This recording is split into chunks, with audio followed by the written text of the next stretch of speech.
Hola a todos, soy yo editando un nuevo video para ustedes. Disfruten mirándolo y espero que aprendan una lección importante de esta historia.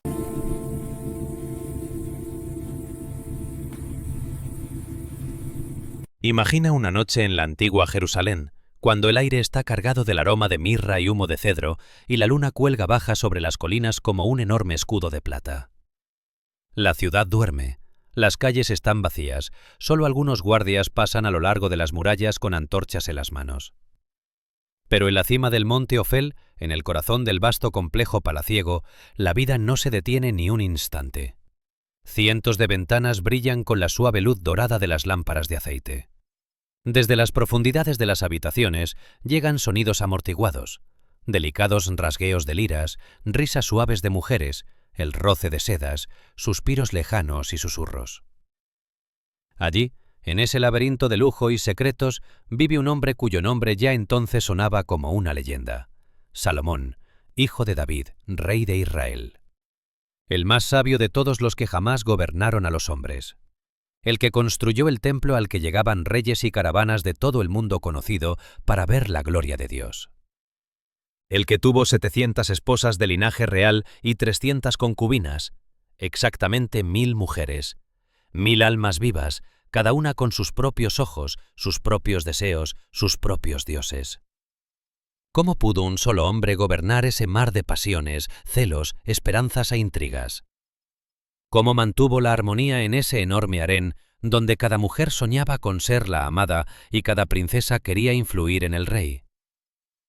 ¿Y por qué ese increíble poder sobre los corazones terminó destruyendo todo lo que construyó durante décadas con tanto cuidado y amor? Salomón no nació en la opulencia y la tranquilidad. Vino al mundo en tiempos turbulentos, cuando su padre, David, aún luchaba por unir las 12 tribus de Israel. David era guerrero, poeta, hombre de fuego y sangre. Derrotó gigantes, derrotó ejércitos, se derrotó a sí mismo en momentos de debilidad. Pero en su vejez, su corte se convirtió en un nido de víboras. Los hijos se disputaban el trono entre sí. Amnón sedujo y deshonró a su hermana. Absalón levantó una rebelión y casi derrocó a su padre. Adonías ya se proclamó rey mientras David aún respiraba. En esa tormenta de intrigas, la única mujer que logró proteger a su hijo fue Betsabé.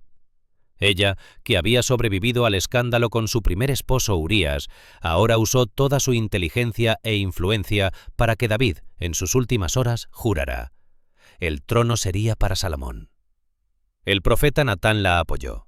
En uno de los días más tensos, Jerusalén vio la unción del joven rey. Salomón subió al trono con miedo y temblor. Sabía que no tenía experiencia en batallas como su padre. No tenía ese carisma que hacía que los guerreros siguieran a David hasta el fuego. Solo tenía la promesa de Dios y la enorme responsabilidad sobre un pueblo que acababa de vivir una guerra civil. En la primera noche después de la coronación, Salomón tuvo un sueño que cambió su vida para siempre. Dios se le apareció y le dijo con sencillez: «Pide lo que quieras y te lo daré». Salomón pudo haber pedido larga vida, riquezas inmensas, la muerte de todos sus enemigos, pero respondió: «Soy joven y no sé cómo gobernar. Dame un corazón sabio para juzgar a tu pueblo y discernir entre el bien y el mal». A Dios le agradó más esa petición que cualquier otra. Le dio a Salomón una sabiduría superior a la de todos los hombres antes y después de él. Y de regalo, riquezas, gloria, honor de los reyes de la tierra. Desde ese día, el reino de Israel comenzó a florecer como un jardín en temporada de lluvias. La paz llegó a las fronteras, el comercio con Tiro trajo cedros y oro. Las caravanas de Ofir traían piedras preciosas. La plata en Jerusalén valía menos que las piedras del camino. El pueblo vivía en abundancia. El templo comenzó a construirse, un proyecto grandioso que David había soñado.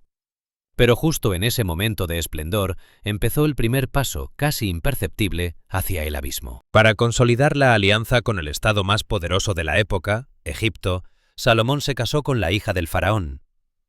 Era un matrimonio político clásico del Antiguo Oriente. La princesa llegó a Jerusalén con una caravana que duraba horas: marfil, pavos reales de colas multicolores, monos, aves exóticas, cofres con perfumes y oro.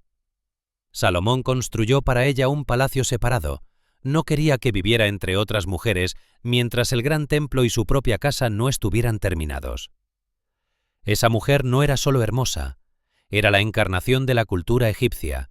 Su ropa olía a loto y mirra, sus palabras estaban llenas de antiguas leyendas sobre el Nilo, sus ojos miraban al mundo con la seguridad de una hija de dioses. Salomón la miraba y pensaba, este es el precio de la paz. Una alianza y el sur está tranquilo. Un matrimonio y el faraón no enviará carros por el desierto. Entonces aún no entendía que cada uno de esos matrimonios exigiría una nueva concesión, una nueva grieta en el corazón. La paz exigía nuevas alianzas. Al este estaban las tierras de moabitas y amonitas, pueblos que recordaban antiguas batallas y agravios. Para convertir a posibles enemigos en amigos, Salomón tomó hijas de sus reyes. Esas mujeres llegaban con regalos, rebaños de ovejas de lana fina, pieles, especias, telas teñidas de púrpura. Traían tratados de paz, caravanas de tributo, respeto de los vecinos. Del norte llegaban emisarios de Sidón y Tiro. El rey Hiram se convirtió en amigo cercano de Salomón. Suministraba cedros para el templo, hábiles herreros, constructores de barcos. A cambio, Salomón se casó con una sidonia, mujer de piel color oliva, voz parecida al rumor del mar, conocedora de vientos y estrellas que guían los barcos en la noche. Del sur, de Edom, llegaban hijas de caudillos que controlaban las rutas al Mar Rojo y al oro del lejano país de Ofir. Incluso hititas, descendientes de un antiguo pueblo guerrero cuyas tierras estaban muy al norte, aparecían en el harén, recordando que la influencia de Salomón ahora llegaba a fronteras que antes solo se soñaban. Cada nuevo matrimonio parecía una decisión sabia, cada uno fortalecía el reino, pero el harén crecía a una velocidad aterradora. 700 esposas de linaje real no eran mujeres comunes, eran princesas, cada una con su título, su séquito de decenas de sirvientas, sus tradiciones, su fe.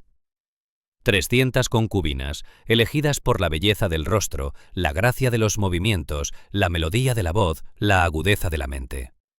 Eran muchachas de diferentes tribus, cuyos ojos podían encender fuego en el alma de un hombre y cuya sonrisa hacía olvidar el tiempo. Gobernar ese mundo vivo era imposible para una sola persona.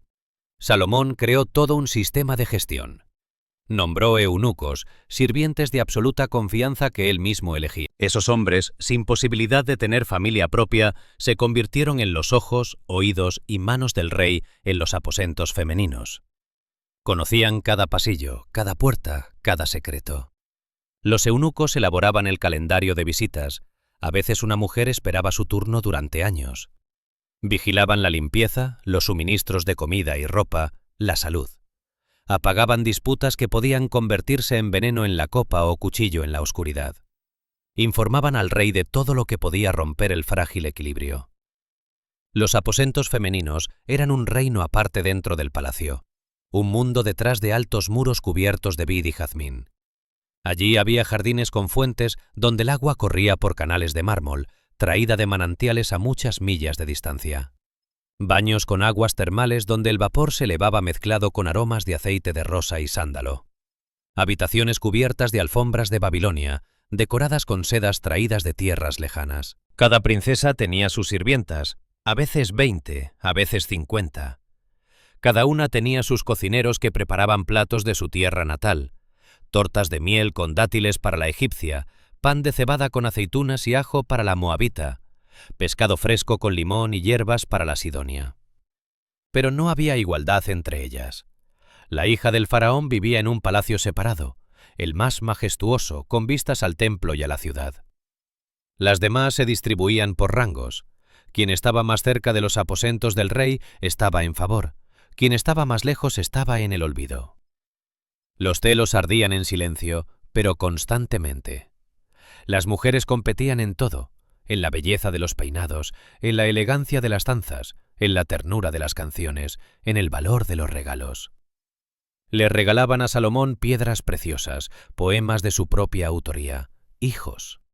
Algunas daban a luz varones, y entonces su estatus se elevaba al instante. Roboam, futuro heredero del trono, nació de Naama, la amonita. Pero la mayoría de los hijos quedaban en la sombra. Eran demasiados para que el padre pudiera prestar atención a cada uno. Salomón intentaba ser justo. Trataba de visitar a cada una por turno, aunque el calendario se extendía durante años, a veces décadas.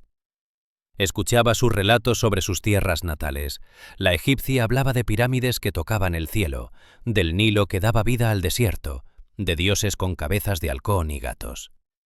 La moabita cantaba sobre montañas donde pastaban rebaños, sobre Quemos, que protegía a su pueblo en las batallas. La sidonia contaba sobre el mar, las tormentas y las estrellas, sobre Astarté que daba amor y victoria en la guerra. Al principio Salomón escuchaba por cortesía y curiosidad. Luego empezó a hacer preguntas. Y luego, y este fue el giro más peligroso, empezó a pensar: ¿y si en su fe hay algo de verdad? ¿Y si sus dioses también escuchan? ¿Y si hay que respetar sus costumbres para que se sientan amadas, para que el harén no se convierta en fuente de discordia eterna? Comenzó a construir templos en las altas colinas alrededor de Jerusalén, santuarios pequeños pero construidos con lujo real. Para Quemos moabita, un dios cuyas ofrendas causaban horror incluso entre pueblos vecinos. Para Moloc amonita, aquel al que, según las leyendas, se le ofrecían niños en el fuego. Para Astarté sidonia, diosa de la pasión, el amor y la guerra. Para otros dioses, cada uno con su nombre, su imagen, su altar. Salomón se decía a sí mismo: esto no es adoración, es un gesto de buena voluntad, es cuidado por las esposas, es la forma de mantener la paz en casa. Pero entonces aún no sabía que cada una de esas construcciones era un paso más lejos del Dios que le había dado sabiduría y reino. Dios no callaba. Los profetas venían a Salomón y le recordaban las palabras de la ley dadas por Moisés. No multipliques esposas para que no se desvíe tu corazón hacia otros dioses. Salomón los escuchaba, asentía, prometía reflexionar. Pero el harén seguía creciendo, el amor seguía creciendo, la pasión seguía creciendo, y la fe se debilitaba día a día. Escribía grandes proverbios que aún hoy se leen en todo el mundo. Componía cantos de amor y sabiduría. Juzgaba a los pueblos con tal perspicacia que reyes venían de lejos solo para oír su palabra. Pero por las noches, cuando iba a la siguiente esposa, en su alma quedaba un vacío que nada podía llenar. Lo más terrible llegó cerca de la vejez. Las esposas ya no ocultaban sus ritos, oraban a sus dioses abiertamente, en los aposentos, en los jardines, en los balcones. Invitaban a Salomón a unirse, primero tímidamente, con sonrisa, luego insistentemente, con lágrimas. Y él fue. Primero por curiosidad, luego por no ofender, luego por costumbre. Subía a las colinas con ellas, miraba cómo el humo de los sacrificios subía al cielo. Sentía el olor de los inciensos mezclado con amargura en el pecho.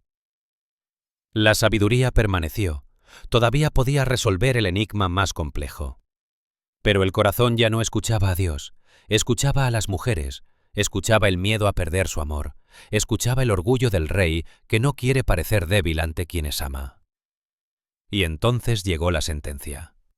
El profeta Ahías de Silo se encontró con Salomón en el camino, rasgó su ropa nueva en 12 pedazos y dijo: 10 tribus serán quitadas a tu hijo, solo una quedará fiel a la casa de David, por la promesa dada a tu padre, por Jerusalén, por el templo. Pero el reino será dividido. Salomón escuchó en silencio, sabía que lo merecía, sabía que los pequeños compromisos que empezaron como gestos de amor y política llevaron a una gran catástrofe. Salomón murió. Su cuerpo fue colocado en la tumba con honores dignos del más grande rey de la antigüedad. Pero apenas cerró los ojos, todo lo que construyó se derrumbó con estruendo ensordecedor. Roboam, su hijo de Naama la amonita, subió al trono joven, orgulloso e inexperto.